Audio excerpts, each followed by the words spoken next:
আমি তোমাকে ভালোবাসি বাংলাদেশ। ওকে ওকে আমি বাংলাদেশি। আমি মহাবেদ।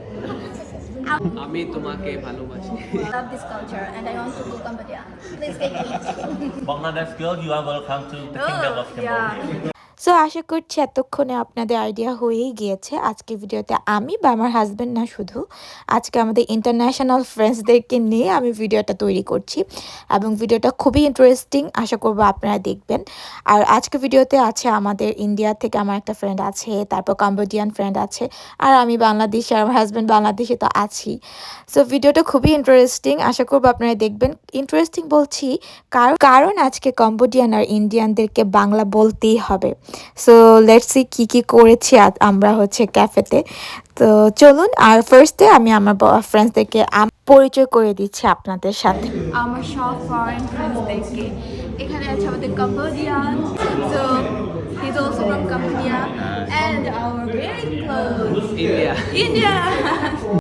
সো তাদের সাথে তাদের কালচার বা ইন্ডিয়ান কালচার তো আমরা কম বেশি সবাই জানি, যেহেতু আমাদের খুবই কাছে আর আমরা তো খুবই কানেক্টেড ইন্ডিয়ার সাথে।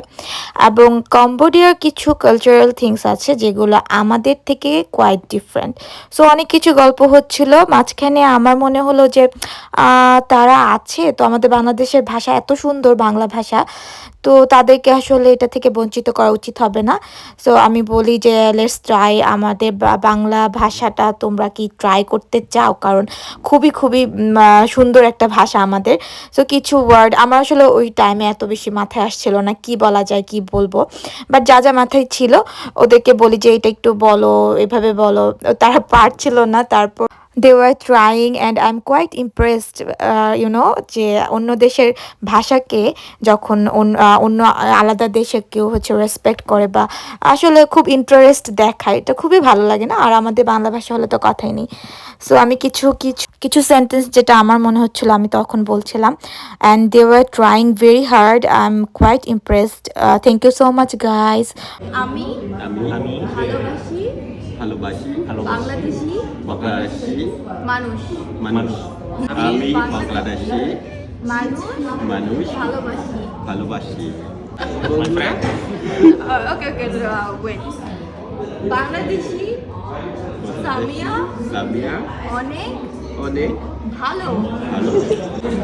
নাও ইউ ট্রাই লাইক আমার আমার আমার সোনার সোনা Bangla Bangla I know this one.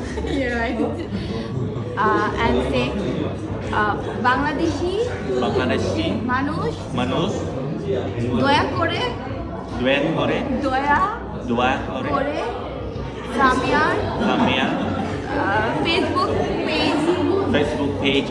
I think I know this one, huh? অনুসরণ করুন, Eh? ফলো করুন। Follow for it. Now say This guy can say. Bangladesh Bangladeshi অনেক অনেক নো বাংলাদেশ বাংলাদেশ অনেক অনেক সুন্দর। বাংলাদেশ অনেক সুন্দর। Yes, good. Thank you. So অনেক কষ্টের পর, অনেক কষ্ট করে কিছু বাংলা বলার পর আমরা কথা বলছিলাম এবং হঠাৎ করেই হচ্ছে আমার কম্বোডিয়ান ফ্রেন্ড বলছিল যে তাদের কালচারটা কেমন। লাইক আমাদের কালচার থেকে আমি আজ করছিলাম যে তোমাদের এখানে মানে বাংলাদেশ থেকে তো অনেক কিছুই আলাদা, বাট স্পেসিফিকলি আমাদের হচ্ছে যে বিয়ের যে পদ্ধতি বা বিয়ের যে রীতিনীতি ওইগুলো নিয়ে কথা হচ্ছিল। এবং সে শেয়ার করলো যে একটা ইন্টারেস্টিং বিষয় যেটা আমাদের থেকে কোয়াইট ডিফারেন্ট। ওকে, সো ডিফারেন্সটা কোথায় সেটা আমি আমার ফ্রেন্ডসের কাছ থেকেই শুনে নিব এবং আপনাদেরকেও শোনাবো সাথে। সো আসলে এক একটা কালচার এক এক রকমের হয়, সব কালচারই সুন্দর। সো চলুন শুনে নিই কী বলছে সে। And since moving to the present times, most of the time is the boy after getting married, the boy will move in with the girl family.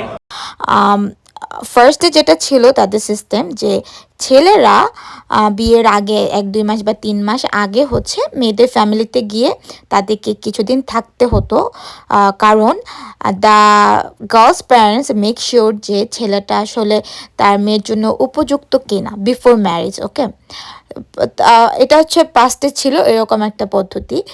পরে হচ্ছে ছেলেদের সাথে মেয়েরা হয়তো বা আলাদা শিফট হয়ে যেত বা প্যারেন্টসদের সাথে যারা থাকতে প্রিফার করে। বাট নাও ইজ ডেজ যেটা হচ্ছে ছেলেরা বিয়ে করে তাদের ইনলস মানে মেয়েদের ফ্যামিলিতে শিফট করে এবং মেয়েদের ফ্যামিলিতে থেকে যায়। কাইন্ড অফ আমরা যেরকম আমাদের হাজব্যান্ডের ফ্যামিলিতে শিফট করছি, কম্বোডিয়াতে এখন ছেলেরা হচ্ছে বিয়ের পর মেয়েদের ফ্যামিলিতে শিফট করে, বা হচ্ছে তারা ছেলেদের মেয়েদের ফ্যামিলিতেও থাকতে পারে বা ছেলে ফ্যামিলির সাথেও থাকতে পারে। ইট ডিপেন্ডস, মানে ইচ্ছার উপর ডিপেন্ড করে, যেটা আমাদের দেশে তো চিন্তাও করা যায় না, কারণ আমাদের দেশের কালচারে এটা কখনো মেনে নিবে না, ভালোভাবে মেনে নেয় না। এখন হয়তো বা চেঞ্জ আসছে, চেঞ্জ হবে সামনে, বাট বাঙালি মেয়েদের জন্য আসলে এটা খুবই একটা ভালো আমার মনে হয় সিস্টেম, যে আমি বিয়ের পর আমার বাবা মার সাথে থাকতে পারছি বা আমার হাজব্যান্ড আমার ফ্যামিলিতে শিফট করছে, এরকম একটা সুযোগ থাকলে মন্দ হতো না আমাদের দেশে, তাই না? আপনাদের কি মনে হয় অবশ্যই শেয়ার করবেন। আর এই জিনিসটা আমার একটু আলাদা লেগেছে, তাই আপনাদের সাথে শেয়ার করলাম। সো ইন্টারন্যাশনাল যে মানুষগুলোর সাথে পরিচয় হয় আমাদের বা অন্যান্য কান্ট্রি যারা থাকে, তাদের কাছ থেকে আসলে প্রতিনিয়তই আমরা নতুন নতুন কিছু জানতে পারি, শিখতে পারি, এবং তারা খুব কাইন্ডও হয়। আমার ডিপার্টমেন্টে, আমার ভার্সিটিতে জিএসআইএসে হচ্ছে মোস্ট অফ দ্য বিভিন্ন কর্নার থেকে ওয়ার্ল্ডের তারা হচ্ছে এখানে পড়তে এসেছে, এবং তাদের কালচার, তাদের বিহেভিয়ার সব কিছু মিলে আসলে অনেক কিছু শেখা যায়, অনেক কিছু জানা যায়, তাই শেয়ার করা।